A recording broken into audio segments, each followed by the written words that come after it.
Olá, sejam bem-vindos ao sexto Café com Iá. E esse Café com Iá é muito especial. Por quê?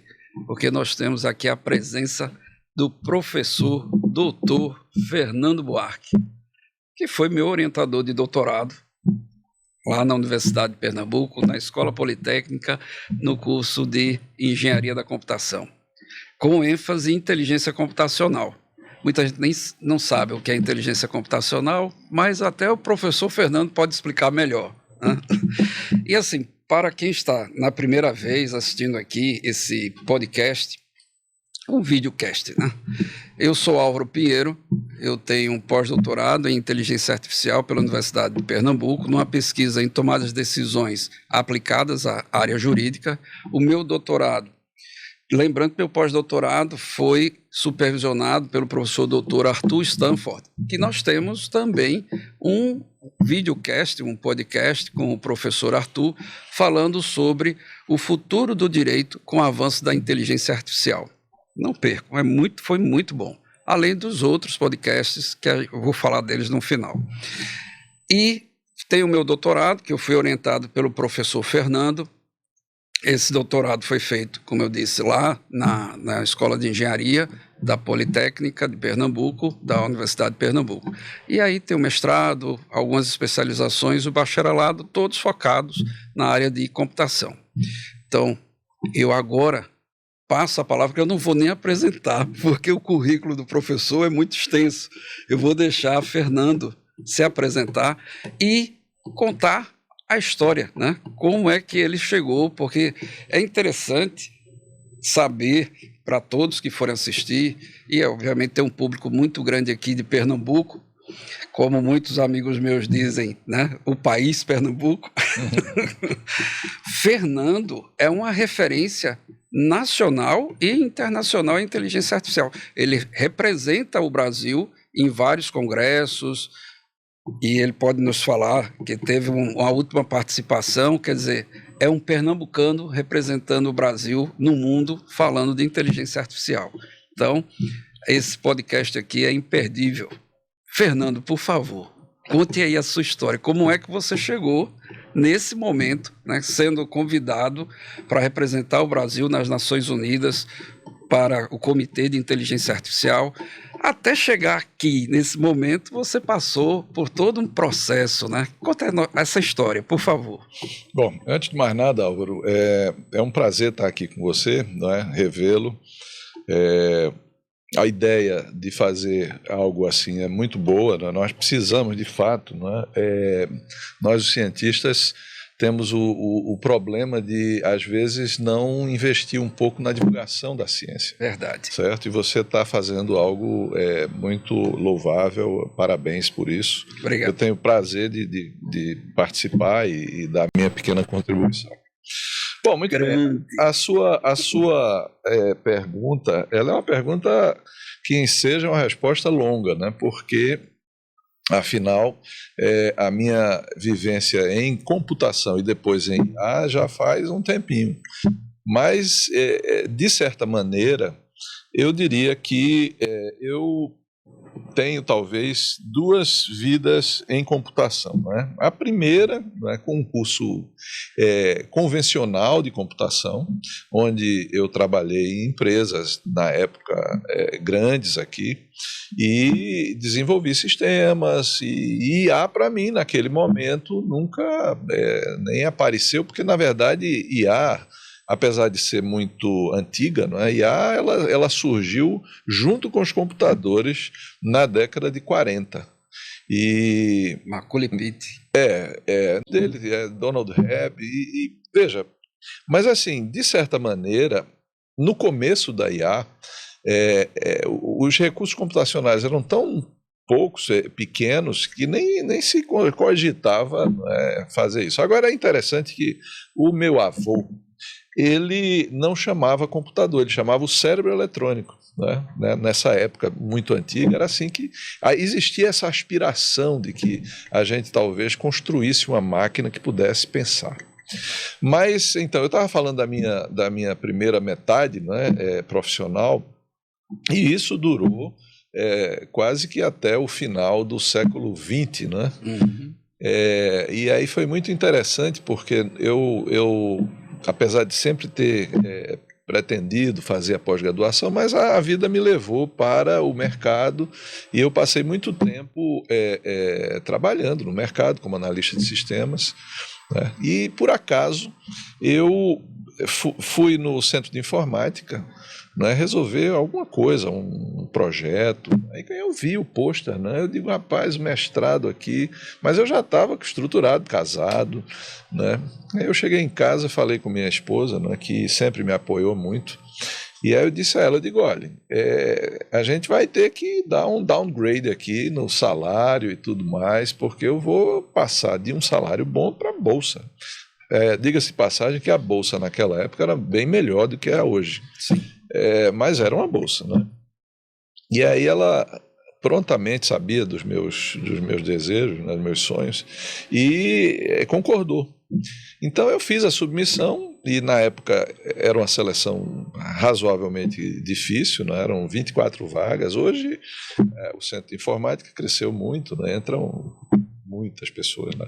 E eu fui selecionado, né? E isso foi em 1996. Fiz o mestrado e gostei, né? Eu tive que pedir demissão, naquela época não tinha como você compatibilizar, ou fazia. E eu acho que eu tenho um pouco de saudade disso, porque os alunos com dedicação exclusiva, eles têm uma consistência maior na produção. Dedicação, mas... Claro, mas a realidade mudou. Na época, então, eu fiz, gostei, né?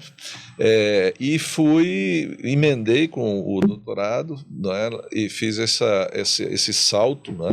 E fui estudar no Imperial College de Londres. Então aí já entra a segunda parte da minha vida, né? Onde IA começou a surgir de forma muito forte, apesar de que não era moda, né? Nessa época IA era uma área de computação como outra qualquer, né? E aí eu terminei o doutorado em 2002 e voltei ao Brasil, né? Foi uma decisão também difícil, porque na época, depois do doutorado, logo em seguida, um dos avaliadores da minha tese me convidou para ser pós-doc no laboratório dele em Oxford, né? E aí eu disse, não, eu tenho que voltar, eu tenho um compromisso com o meu país. E até hoje eu acho que eu fiz certo, não me arrependo. Não tinha tirado na loteria, né? Eu tinha que voltar e pagar de alguma maneira esse investimento que o Brasil fez em mim. Então, aí começou, né, a segunda parte da minha trajetória voltei inicialmente para o UFPE e fiz um trajeto muito interessante, né? Normalmente você sai das universidades menores e vai para o UFPE. E aí, na época, o curso de computação estava iniciando na Escola Politécnica e eu achei que era interessante sair da UFPE e ir para o UPE. E até hoje também acho que foi uma decisão interessante. Nós, ao longo do tempo, consolidamos. Logo que eu cheguei, eu assumi a chefia do departamento, né? E vieram os mestrados, nós abrimos 2 mestrados. O primeiro mestrado da Escola Politécnica foi o nosso projeto. E mais recentemente, há alguns anos, o doutorado. Então, só que a IA, nesse processo, ela também teve um crescimento exponencial. Né? Até o começo dos anos 2000, quando as tecnologias começaram, as redes convolucionais e os deep neural networks começaram a pegar atração, aí as coisas mudaram completamente. Né? Isso sem falar na grande mudança agora, que é uma revolução dentro da revolução, que são as LLMs, né? Que não são o fim da história, diga-se de passagem. Mas eu vou deixar isso mais para frente da nossa conversa. Então, em poucas palavras, é isso, né? São 30 anos já de computação, se a gente contar só a pós-graduação, né? Não vou contar o resto, porque senão fica muito velho. Mas tem também, eu me lembro que você falou que você tem também o curso de filosofia, né? Lá no Imperial, você, na Universidade de Londres, na época o Imperial College era ligado à Universidade de Londres. Nós tínhamos, nós do doutorado, podíamos cursar tudo que nós quiséssemos, não é? Era uma liberdade acadêmica fantástica. E lá existia o curso de História da Ciência e Filosofia da Ciência, que foi, para mim, muito importante, não é? Porque, infelizmente, não é? Naquela época, e até hoje o Brasil não ensina filosofia propriamente. Não é? O foco é muito em história da filosofia e não em filosofia propriamente. E quando apareceram esses cursos, era uma professora italiana muito competente, né? Eu fiz, adorei. Mas assim, não é um curso de filosofia, não é? Foi uma época em que eu li filosofia lá, filosofia da ciência e história da ciência, são as duas, isso dentro do meu doutorado, né? Que foi na engenharia elétrica, diga-se de passagem, o meu doutorado não foi na computação. Computação do Imperial é famosa, mas na época eu fui para a engenharia e hoje acho que essa decisão também foi uma boa decisão. Fazendo esse retrospecto, eu vejo várias decisões que, teoricamente, não eram para ter sido, né? Eu já mencionei 3 aqui agora, e termina que foi muito bom. E eu explico essa questão da engenharia porque a computação do Imperial era muito teórica. Se eu tivesse ido para lá, certo, nós não teríamos trabalhado tanto em aplicações práticas de IA, entendeu? Porque a visão que o engenheiro tem de computação, de inteligência artificial, é muito aplicada. Apesar de que se desenvolve teorias e tudo mais, a visão de um cientista da computação, cientista clássico. E foi muito interessante essa imersão na cultura inglesa. E Londres é uma cidade maravilhosa, entendeu? Você tem mais doutores em Londres do que na América Latina toda, eu acho. É uma informação que eu não tenho como garantir, mas a ordem de grandeza é essa. E assim, todo mundo que vai à Europa, ele passa em Londres, entendeu? Na prática, o que aconteceu? Como eu organizava os seminários, então eu comecei a convidar os professores que eu queria ouvir. Como todo mundo ia para Londres, entendeu? Eu escolhia quem eu queria ouvir. O convite saía em nome do Imperial College, as pessoas vinham, não é? Por causa do convite, e eu ouvia viva voz assim, os maiores nomes da computação. Na época, o professor Geoffrey Hinton, que recentemente ganhou o prêmio Nobel, né, ele liderava um grupo lá numa universidade também em Londres, na UCL, e eu ia assistir toda semana as palestras que ele organizava também. Né? E como ele já tinha um nome grande na área, né? Você lembra que ele foi um dos criadores do MLP, né? E então também. O MLP para o público é um modelo Perceptron, chamado Multilayer Perceptron. Então ele já era um nome importante, tinha recebido um endowment muito grande na época, então ele tinha muita gente boa, e eu estava lá toda semana, ele tinha uma palestra, de formas que foi muito rico, sabe, Álvaro, a minha vivência. E assim, até já aproveitando para o objetivo, que esse podcast é falar sobre o futuro da inteligência artificial. E quando, como aluno de doutorado, o professor passou um período nos Estados Unidos, estava fazendo seu pós-doutorado lá, e mandou uma foto com o seu supervisor, e não me lembro a quantidade, mas tirando você e o supervisor, todos os demais eram chineses. É uma coisa interessante, né, que a gente às vezes não sabe, e quando percebe fica um pouco chocado, né? Eu fiz 2 estágios sabáticos, né? Um deles na Alemanha, né? Muito importante depois, se você quiser a gente pode conversar, e esse outro, o segundo, lá na Universidade da Flórida, né? Eu fui visitar o laboratório do professor Príncipe, que é um grande nome também. Ele tem uma formação mais de estatística e mais teórica, mas assim, um cara que é um expoente nessa área. E para mim foi um choque. Quando eu cheguei lá, todo mundo era chinês no laboratório. Só eu e ele. Ele era português e eu brasileiro e o resto chinês. Então o que eu digo é que a ciência, por exemplo, nos Estados Unidos, não é claro que não é a realidade em todos os lugares, mas ela é muito tocada por estrangeiros, entendeu? Então esse debate agora sobre imigrantes e tudo mais, a gente tem que entender que até na academia a importância do estrangeiro, eu não digo imigrante, mas do estrangeiro é muito grande nos Estados Unidos. Não é? A importância da comunidade indiana, da comunidade chinesa, né? A Coreia do Sul, claro, assim, mas assim é um número impressionante, entendeu? E a produtividade desse pessoal, porque quando a turma vai, eu senti isso na pele, quando você sai do seu país, não é? Você tá ali para matar ou morrer, entendeu? E aí a produção é alta, o envolvimento é alto, né? E para mim foi um show. É incrível isso. E é uma realidade assim bem comum nos laboratórios. Só crescente, né? Agora está mudando um pouco, porque houve uma mudança estratégica, principalmente na China, de chamar os talentos de volta.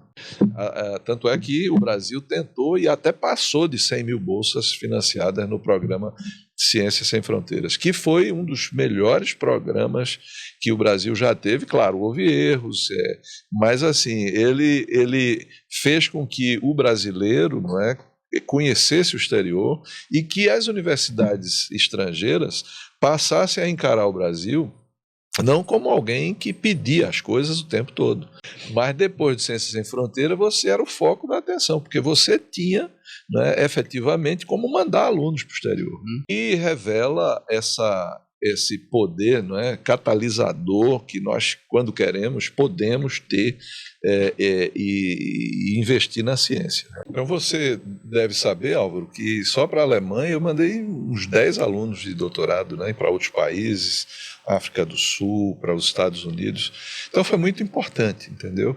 E assim, eu e dezenas de professores lá na nossa universidade, né? A importância de um estrito senso é muito grande. Eu, como um servidor público, né, concursado, estatutário, eu vou dizer que quando eu saí do doutorado, durante todo o processo, a pessoa sai com uma bagagem diferenciada. Eu até recomendo fortemente, mesmo aqueles que já, vamos dizer assim, já trilharam bastante toda a sua jornada e acham que não vou ter condições, faça, porque o ganho é muito grande fazer um estrito senso, seja um mestrado, seja um doutorado, porque não é só a titulação, mas é o network que você faz, quer dizer, você enriquece bastante o seu pessoal, né? Não é a vida profissional. Claro, muita gente vai fazer porque quer fazer um concurso para virar professor, quer dizer, é a titulação, mas o enriquecimento pessoal é muito grande. Então, eu recomendo fortemente para aqueles que ainda estão na dúvida que busquem fazer o seu mestrado e seu doutorado. Mas, Fernando, o objetivo maior desse nosso podcast aqui é conversar sobre o futuro da inteligência artificial. Veja, nas aulas, né, nas várias disciplinas, a gente vê uma série de modelos estatísticos, os modelos de computação evolucionária, enxames e os de redes neurais artificiais. E, no fundo, a gente vê que são modelos matemáticos. E quando uma pessoa começa a falar, não, que a inteligência artificial vai dominar o mundo, e aí muita gente fica olhando assim, mas como é que um modelo matemático vai dominar o mundo? Mas a gente sabe que esses modelos cada vez estão mais surpreendentes, né? Porque os modelos evoluem e dão saltos estratosféricos das entregas. E aí vem a pergunta, na sua visão, com a sua experiência, com toda essa sua bagagem e também com essa vivência dos vários saltos que a inteligência artificial já deu ao longo da sua jornada, você acredita que vamos chegar numa IA que tem aquela capacidade de, em algum momento, o algoritmo acordar e dizer, se eu penso, eu existo, então ninguém pode me desligar? Qual é a sua opinião, Fernando? Bom, vamos lá. Nós precisamos entender que a IA, não é, ou os algoritmos de IA são algoritmos, não é? Consequentemente, são programados por pessoas, não é? Consequentemente, eles têm um propósito, não é? E, em suma, é uma ferramenta. Então, o ser humano ele sempre foi construtor de ferramentas, né, sendo agora os algoritmos inteligentes a ferramenta da vez. Né? Qual é a diferença dessa ferramenta para as outras? Até a primeira parte da minha carreira, por exemplo, quando eu fazia um algoritmo qualquer, né, no dia seguinte ele estava do mesmo jeito. 10 anos depois. Né? Mas com o avanço da técnica e com essa pequena mudança de você criar arcos cibernéticos para que o algoritmo aprenda com o seu erro ou os erros que estão disponíveis, né? Isso faz com que o algoritmo no dia seguinte ele já não seja mais o mesmo. Né?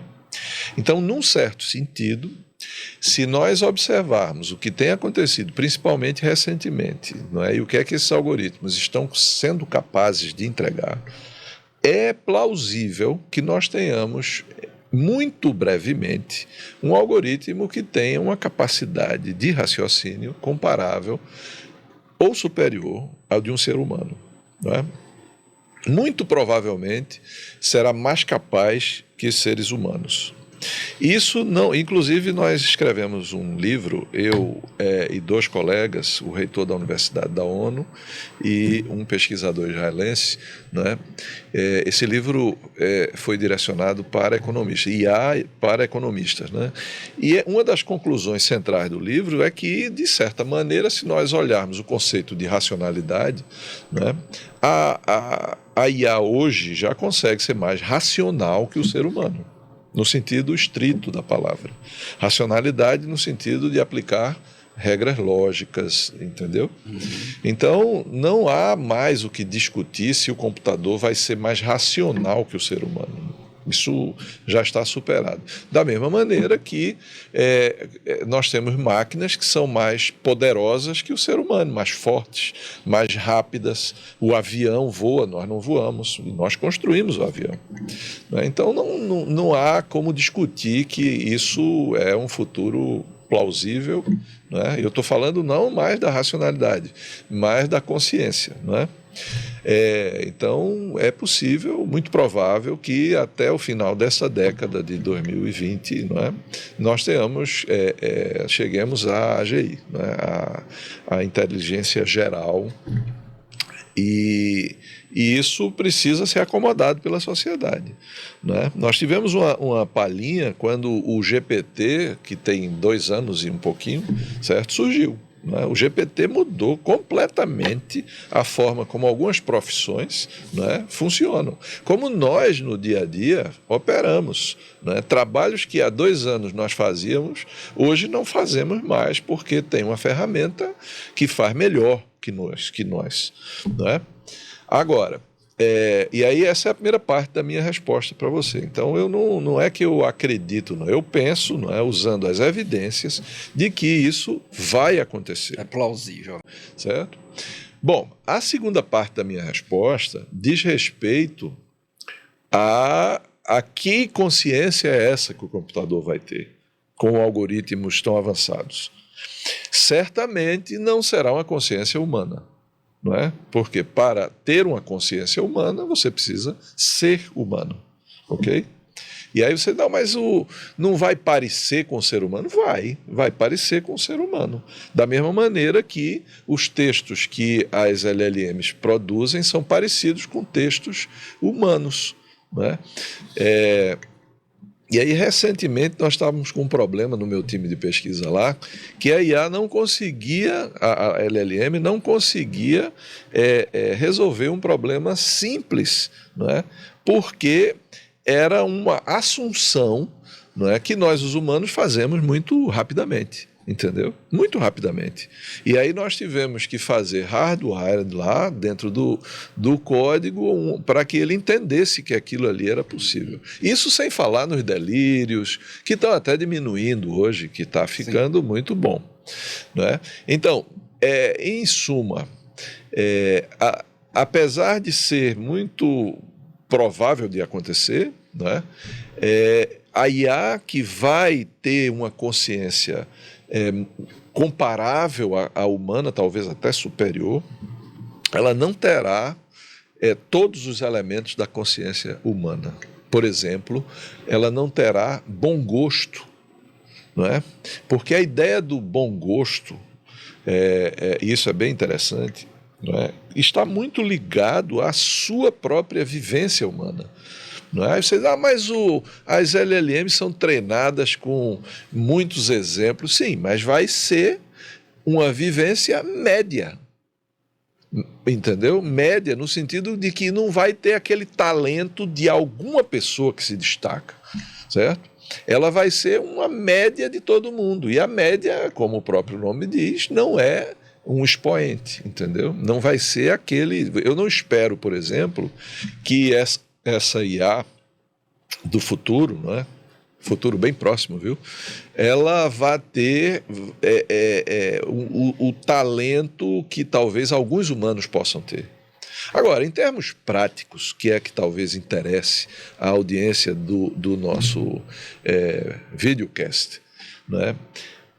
Assim, você vai ter uma ferramenta, não é, que você pode depender dela, certo? Se essa é a sua pergunta. Uma ferramenta que vai, por exemplo, ser companhia para algumas pessoas que estejam solitárias. Vai, não é? Na China tem até gente que casou com robô, não é? Pois é. Pois é, mas assim, então nesse sentido prático, não é? A vida vai mudar bastante quando nós tivermos IAs, porque hoje, por exemplo, você tem que interagir com um GPT que está no seu celular, mas que quando ele estiver no robô, não é que o preço vai cair, você vai comprar um robô e ele vem e aí você vai pedir, natural. Faça um café para mim, lave os pratos, porque no dia que tiver um que lave prato, eu vou comprar na hora, entendeu?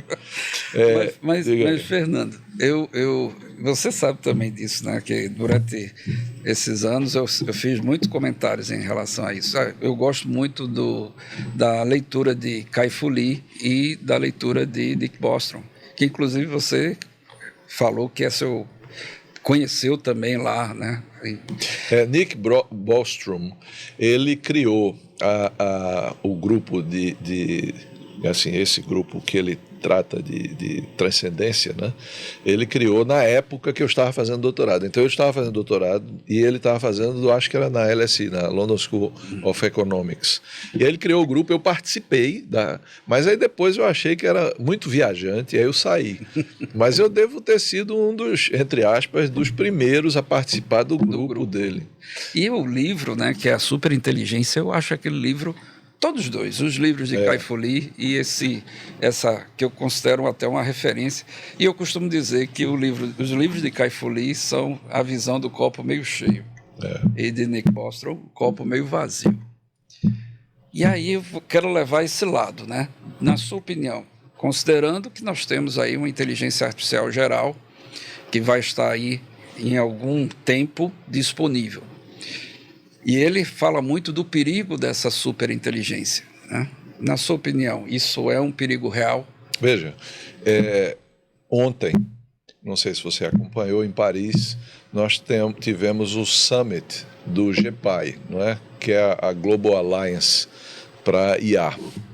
E quando você fala copo meio cheio, meio vazio, ontem falaram, por exemplo, o Justin Trudeau, que é o primeiro-ministro do Canadá, e o presidente francês Emmanuel Macron, que falaram do copo meio vazio. E veio o vice-presidente americano, o J.D. Vance, que falou do copo cheio, certo?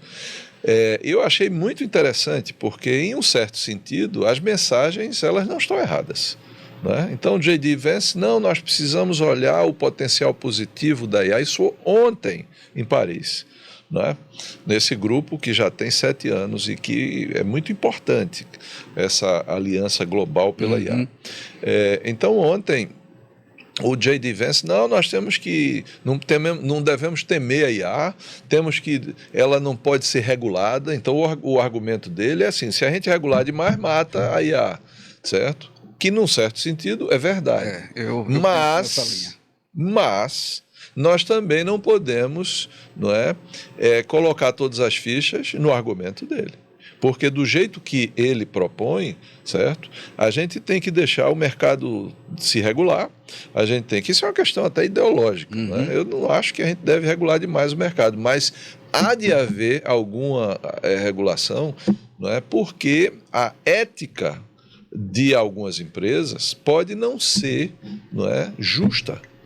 Ela pode não ser legal até, e ela pode não ser moralmente correta. Então, há de haver, os poderes constituídos têm que regular a IA. Agora, e essa é uma visão de mundo bem hoje está bem posta na visão europeia, de regular por segurança, e a visão americana atual de liberar e deixar que o mercado faça o controle, regulação. Que é muito temerário, entendeu? Mas, assim, de volta à sua pergunta, o que me dá medo não é da IA, certo? A IA, como para mim sempre foi e sempre será uma ferramenta. O que me dá medo são as pessoas que estão... Farão uso não é nem fazendo uso, não é só, mas estão construindo a IA, entendeu? Então, nesses grandes modelos de linguagem, por exemplo, ninguém sabe, na verdade, o que é que está ali dentro. Não há uma transparência, percebeu? Nós tivemos, há poucas semanas atrás, essa novidade chinesa aí, da DeepSeek, que é uma coisa interessante, porque, primeiro, ela cria um multilateralismo na produção dos sistemas. Porque se você escutar o discurso do presidente, o vice-presidente americano, ele só fala dos Estados Unidos, que vai liderar, que está tudo lá, que é ele que... Quando, na prática, nós vivemos hoje num mundo multipolar, onde a China hoje, por exemplo, academicamente, é o país que mais produz. Entendeu? Então não faz sentido a gente achar que, porque o Vale do Silício está nos Estados Unidos, ali é o centro do planeta. Nós temos hoje um ecossistema muito grande. Eu fico um pouco triste porque a Europa, de certa maneira, tem um potencial gigante, mas não exerce esse potencial. Não está. Certo? Mas vai ter que desabrochar. Certo? Como a gente diz aqui em Pernambuco, no carbureto. Bota um carbureto, amadurece rápida, do dia para a noite amadurece. Então, e nós da América Latina, da África, do sul global, nós precisamos também assumir um papel de preponderância nesse contexto, competitivo. Sim. Porque nós somos muito criativos. Eu já andei em muitos países e o brasileiro é muito criativo, certo? E faz muito com pouco. O latino, de uma maneira geral, para tentar extrapolar, faz muito com pouco. Certo? Quando a gente vê, por exemplo, em alguns lugares, os recursos que estão disponíveis, e o que eles produzem, a gente fica questionando, poxa, a gente faz algo semelhante com muito menos. Eu não quero entrar em detalhes, mas essa é a realidade. Então, de volta, e só para concluir, a questão do futuro da IA. Bom, o futuro da IA depende de nós, certo? Eu acho que, quando a gente fala de futuro, existe um erro mental na nossa educação, não sei se é em todo o mundo latino ou somente no Brasil. A gente fica dizendo a frase, eu espero do futuro. Isso é um erro lógico, ninguém pode esperar do futuro. Eu me lembro que você colocou isso numa das aulas. Espera de mim, entendeu? Então eu não posso, eu temo o futuro? Não, eu temo o presente, porque é daqui que sai as sociedades florescendo ou as sociedades morrendo, porque a IA hoje, sem sombra de dúvida, na minha opinião, é a tecnologia que pode acabar com a vida na Terra ou que pode fazer com que nós tenhamos uma vida muito confortável, justa, e que nós aproveitemos essa história de desenvolvimento tecnológico, né, que já tem aí pelo menos 400 anos, né, desde o iluminismo. E aí eu venho com uma outra pergunta. E a gente vê que a Neuralink de Elon Musk está aí já trazendo experimentos, já fazendo implantes em humanos. Uhum. E já saiu a matéria que tanto Bezos como Bill Gates se associaram para criar a concorrente da Neuralink. E qual o objetivo? É claro que o objetivo é potencializar o cérebro com esses implantes. E aí eu pergunto, no futuro, você acha que os humanos vão ser, usando aí o livro Homo Futurus, de Max Fischer, transmorfos? Veja, nós já somos ciborgues, né? Pela definição, por exemplo, se você usa um óculos desse, certo? Você já é um ciborgue, não é? A diferença é se essa parte estranha a mim, ela simplesmente está do lado de fora ou está do lado de dentro. Mas, por exemplo, eu posso pegar uma lente dessa e colocar dentro do olho, não é? Então você continua sendo um ciborgue, não é? A grande questão aí que você põe é se nós vamos conseguir conectar o silício ao carbono, não é? Porque o nosso corpo ele é baseado em carbono e todos os dispositivos eletrônicos são baseados em silício, que não são dois componentes que quimicamente conseguem se ligar muito bem, entendeu? Os experimentos mostram que é possível fazer isso, né? É possível você armazenar informação recuperável em uma população de células. Eu posso gravar a mensagem lá, em vez de gravar num HD, ou eu posso gravar em um conjunto de células, como acontece no nosso cérebro. Então, os experimentos mostram que isso é possível, não é? Consequentemente, não é, dado algum tempo, você vai conseguir, por exemplo, ter esses implantes, não é?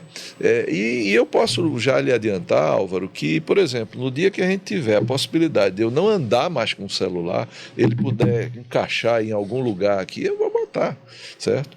A questão que se põe é se eu vou querer que ele esteja dentro de mim ou conectado comigo. Aí é um pouco diferente. Eu lembra das palestras que eu disse que eu organizava em Londres, né? Aí tinha um professor lá bem revolucionário chamado Kevin Warwick, que ele era o chefe do laboratório de robótica da Universidade de Reading, na Inglaterra. Aí eu convidei ele. Aí ele deu uma palestra fascinante. Isso que deve ter sido lá no ano 2000, ou seja, 25 anos atrás. E ele fala do primeiro implante que ele fez, certo? De um dispositivo, não é? Que esse dispositivo ele tinha duas funcionalidades. Ele tinha eu acho que a tecnologia, não sei se era Bluetooth, mas ele conseguia se ligar, certo? Sem fio, e ele tinha um eletrodo que o professor conseguiu fazer uma ligação no nervo braquial, no nervo do braço. Né? Qual foi a coisa interessante? É que ele fez isso no braço dele e no braço da mulher dele. Então, foi a primeira vez que dois sistemas humanos estavam interligados dos seus sistemas nervosos, entendeu? Então era uma conexão sem fio, então ele sentia algo aqui e a mulher dele sentia lá. E aí eu não vou fazer piada sobre isso aí.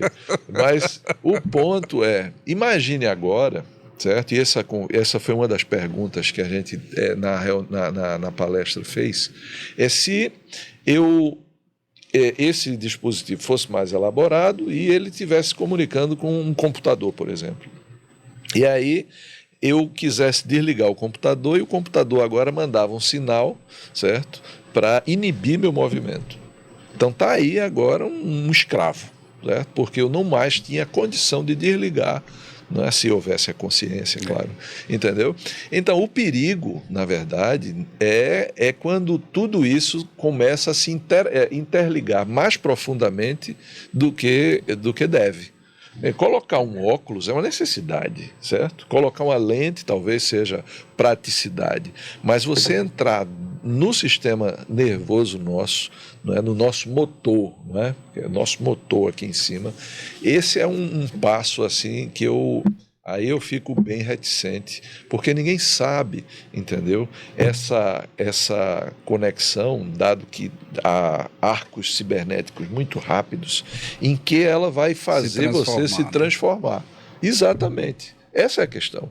Porque quando você lê algo, quando você estuda algo, você gera uma transformação. Já se transforma. Interna. Agora, quando você faz isso com um sistema que é muito rápido, entende? E que você, de certa maneira, não tem a completude do que é que ele efetivamente está fazendo com você, o risco é muito alto.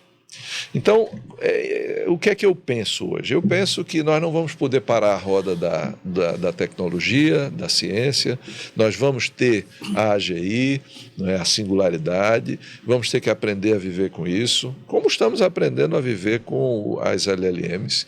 Agora, nós temos também que entender que tudo isso depende de nós, né? Porque, afinal de contas, hoje nós somos quase que escravos dessa tecnologia, passamos o dia todo dando likes e compartilhando coisas, que, na verdade, isso aí são os feedbacks para os grandes sistemas que estão aprendendo. Então, hoje nós estamos trabalhando de graça, essa é a verdade, certo?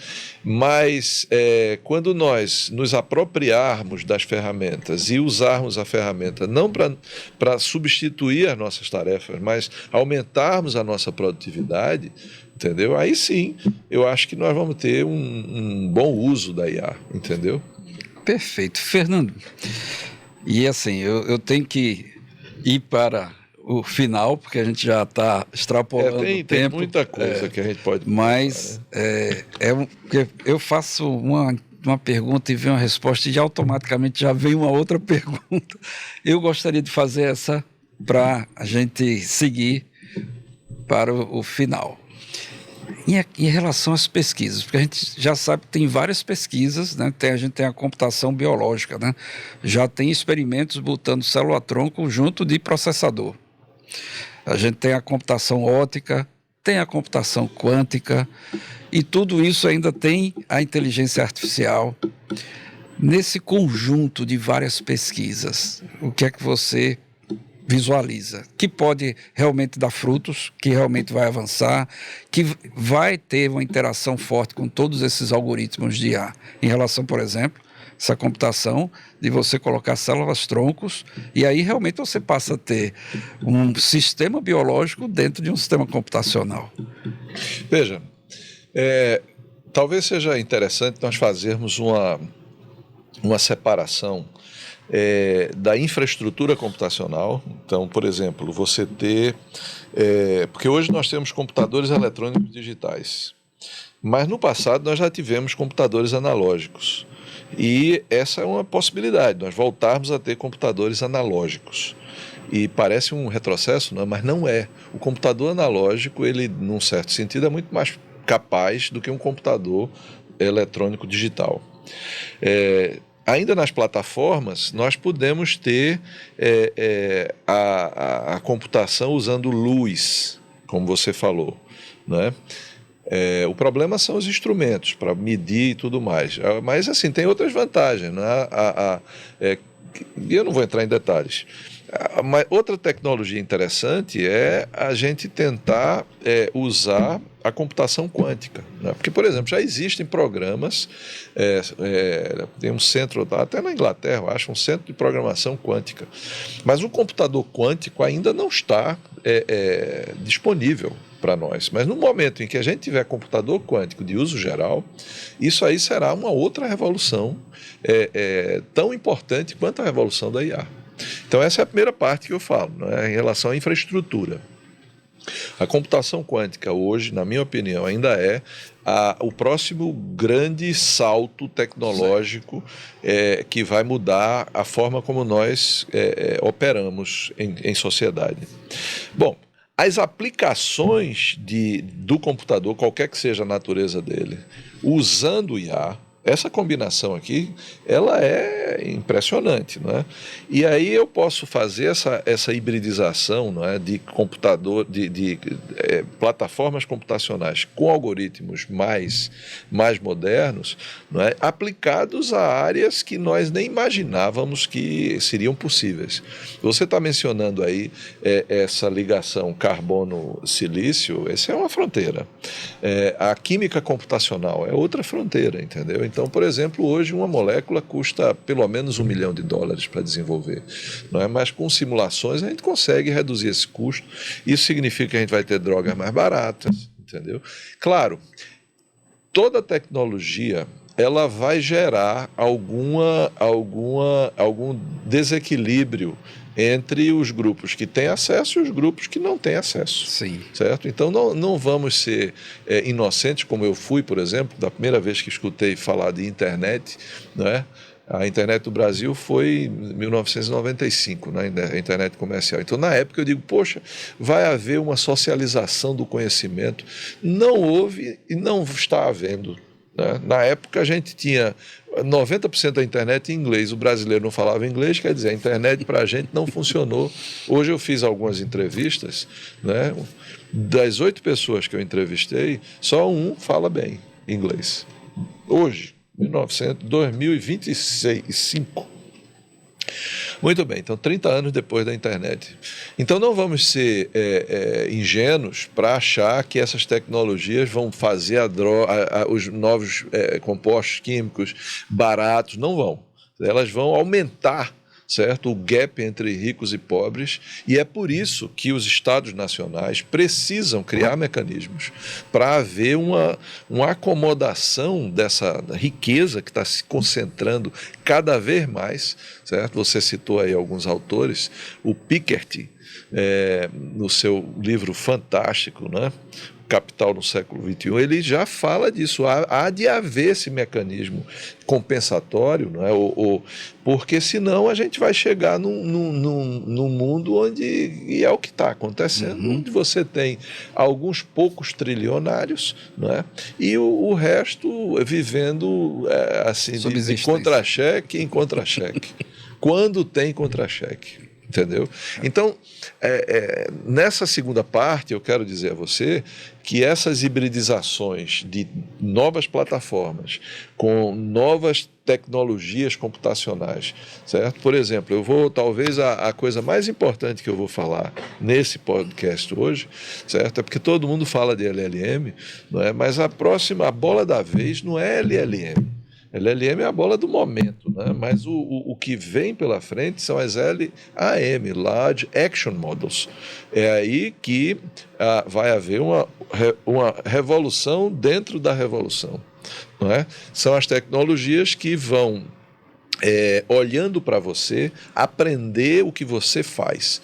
Não é? Porque hoje as LLMs, eu preciso dizer a ela, eu preciso que você codifique em Python um algoritmo assim, assim, assado, certo? As LAM vão olhar você trabalhar e vão aprender o que você está fazendo e talvez elas lhe entreguem algo que você não pediu. Não é? Talvez as LAM, elas sejam a pedra de salto agora para as AGIs. Essa singularidade, entendeu? Certo. É isso que talvez o futuro breve nos entregue. Mas assim, só passando um tempinho a gente vai olhar, nós estamos em 2025, né? Quando a gente olhar no passado esse videocast aqui, aí a gente vai ver se nós estávamos pensando certo ou não. Mas inevitavelmente, essa deveria ser a gente ir para o final. Mas você me gerou mais uma pergunta. Bom, para a gente ir finalizando, o que você diz? Porque o FMI colocou no relatório de janeiro de 2024 que a partir de 2025 haveria 40% de deslocamento das profissões do mundo todo. Nessa sua visão de uma IA cada vez mais evolutiva, realmente as pessoas vão estar sendo substituídas perdendo seus empregos por conta das IAs? Bom, você citou a FMI, que eu olho de vez em quando os relatórios. Eu gosto mais dos relatórios da OCDE, certo? Mas, de fato, eles coincidem, não é? A última edição do Futuro dos Empregos, né, mostra de que, de fato, nós hoje estamos formando, não é, pessoas para profissões que não vão existir e estamos deixando de formar pessoas para profissões que provavelmente vão aparecer e rapidamente. O que é um grande problema, não é? Porque nós estamos gastando dinheiro e tempo, não é? E fazendo pessoas, de certa forma, ficarem despreparadas para o futuro. De certo grau, né? Agora, quanto à questão da IA substituir as pessoas, toda a revolução tecnológica mostra de que, de fato, algumas pessoas que fazem coisas vão deixar de fazer porque a tecnologia nova ela faz aquilo melhor. Né? Nós temos muitos exemplos, né? E algumas profissões elas já estão sofrendo, ou, entre aspas, passando por essa transição. Né? Para citar algumas, né? E aí sem uma questão derrogatória, certo? Por exemplo, o sistema tradicional de contabilidade, não é? Vai haver uma mudança natural, não é? Nós temos blockchain aí que faz com que haja muito mais transparência e segurança do que as partilhas dobradas que hoje se fazem em contabilidade, não é? Por exemplo, na área de direito, inclusive nós estamos com um aluno de pesquisa, não é? Que é interessante isso, eles são advogados fazendo o doutorado em engenharia de computação, que é uma mudança. Tem um médico já com você. Tem um médico também comigo fazendo. Mas assim, a ideia de nós usarmos inteligência artificial, por exemplo, para avaliar se uma jurisprudência ela está sendo aplicada, ou ela envelheceu, ou ela precisa mudar, e onde ela precisa mudar, não é?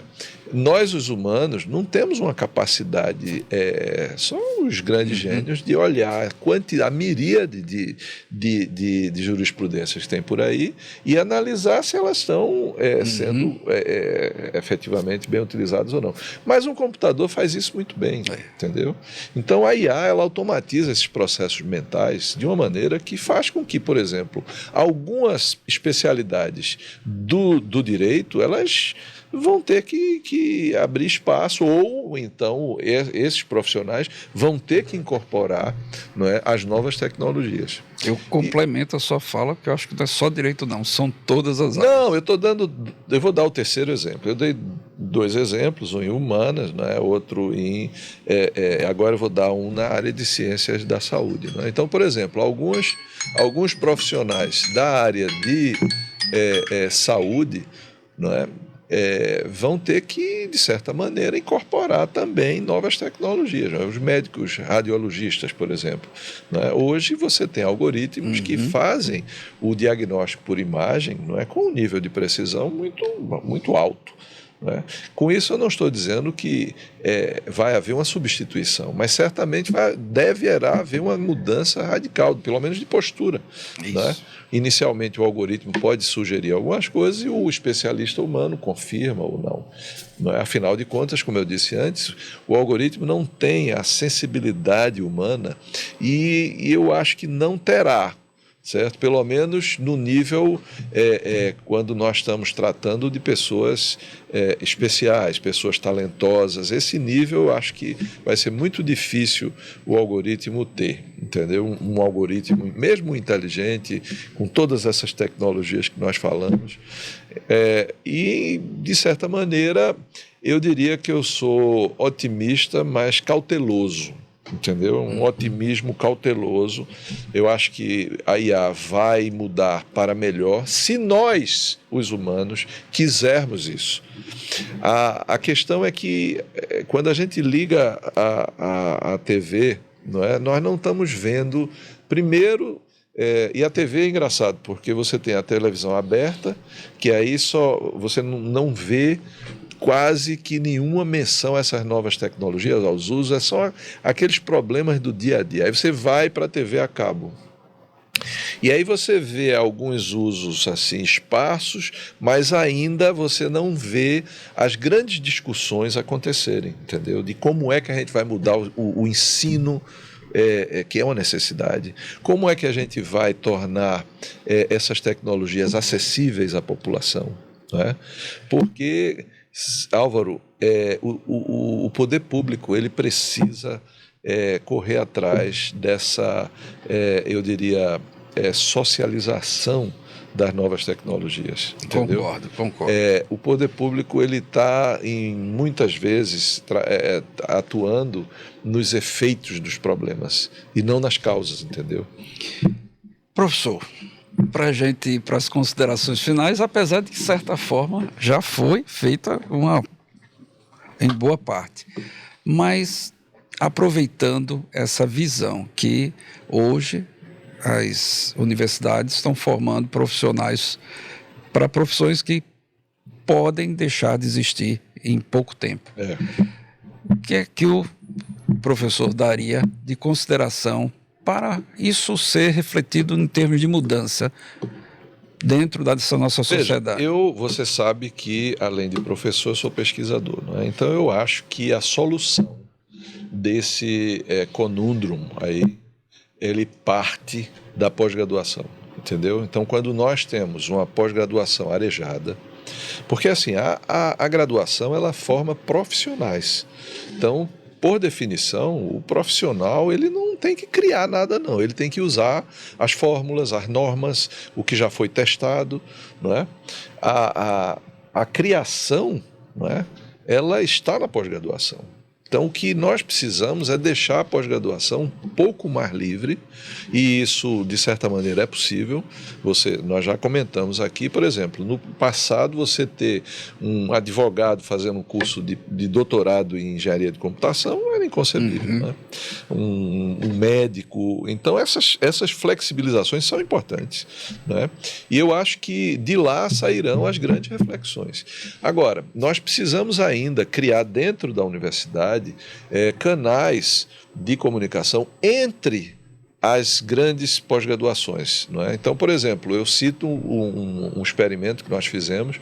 Na UPE nós temos o doutorado em computação e em Petrolina um doutorado em fisioterapia, certo? Então nós fizemos uma parceria entre os dois programas de doutorado e, de certa maneira, fizemos coisas muito legais, não é? Por exemplo, criamos um dispositivo hardware com software embarcado para detectar a queda de idosos, entendeu? Quer dizer, o problema em si está lá com eles na fisioterapia, certo? Mas a solução passou por dentro de nós na engenharia construída. Da engenharia, porque eu não quero detectar quando o idoso caiu, eu quero detectar a assinatura da queda antes dele cair.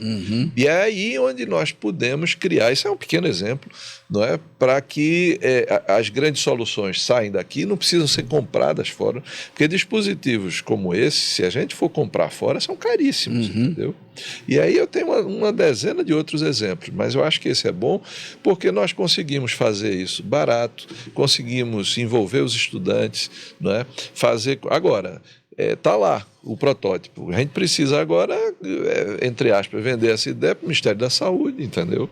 E esse passo, às vezes, a gente sente uma dificuldade grande. Não é só aqui, não é? Porque a academia ela é muito bonita e tudo mais, mas quando um órgão público ele olha a academia, ele olha e diz, isso aqui é algo que não funciona na prática, infelizmente. Certo? Mas é um grande equívoco nisso. Você sabe que funciona, né? O que a gente precisa fazer é mostrar, certo, que nós podemos fazer coisas boas, baratas, não é? E que atendam às demandas da sociedade, entendeu? Agora, então a solução, em resumo, é isso. Vai sair da pós-graduação. Se não sair da pós-graduação, eu não acho que sai de outro canto nenhum. Por quê? Porque as empresas que tenham departamentos de desenvolvimento ou de inovação têm que ser empresas muito grandes. E aí o objetivo dessas empresas continua sendo ganhar dinheiro. Não necessariamente, ele até pode ter uma responsabilidade social grande, mas na prática, né, o ethos da empresa no mundo capitalista é ganhar dinheiro. de forma responsável, que seja sustentável, mas é ganhar dinheiro. Agora, o ethos da universidade, certo? É produzir conhecimento para a sociedade. Então, nesse sentido, a parceria público-privada, por exemplo, é muito interessante. Exato. Certo? Mas tem que ter academia dentro. O governo tem que estar lá, porque ele tem o termômetro de onde estão as dores da sociedade. Então, a tripla hélice, que é já algo bem antigo, ela precisa rodar. Entendeu? O governo mostrar as demandas, a universidade gerar o conhecimento, a indústria industrializar as ideias, torná-las baratas em escala. Né? Enquanto nós não tivermos essa hélice girando, nós vamos ter um governo talvez lento, caro, não é? Ineficaz, uma indústria dependente do exterior, não é? Porque vai comprar a solução cara do exterior, e uma universidade que não está engajada com os grandes problemas da sociedade, entendeu? Perfeito, professor. Bom, como vocês viram, esse podcast aqui se deixar, vai ser uma pergunta com grandes respostas atrás da outra. Então, a gente tem que terminar, porque a gente tem um tempo do podcast. E não deixem de assistir os outros podcasts. Esse aqui é o 6º. A gente já teve um podcast que a gente falou sobre o futuro da engenharia de software com o avanço da inteligência artificial, com o professor Dr. William Santos, que é um colega de universidade do professor Fernando, lá da UPE, que foi o meu co-orientador, junto com o Fernando, sendo orientador no doutorado. A gente teve o futuro da medicina com o avanço da inteligência artificial, com o professor Dr. Mário Rino, que é o cirurgião-chefe, que faz uso do robô dentro das cirurgias robóticas, né, no Real Português, cirurgião oncologista. A gente teve com o Arthur Stanford, o professor doutor da Universidade Federal, do futuro do direito com o avanço da inteligência artificial.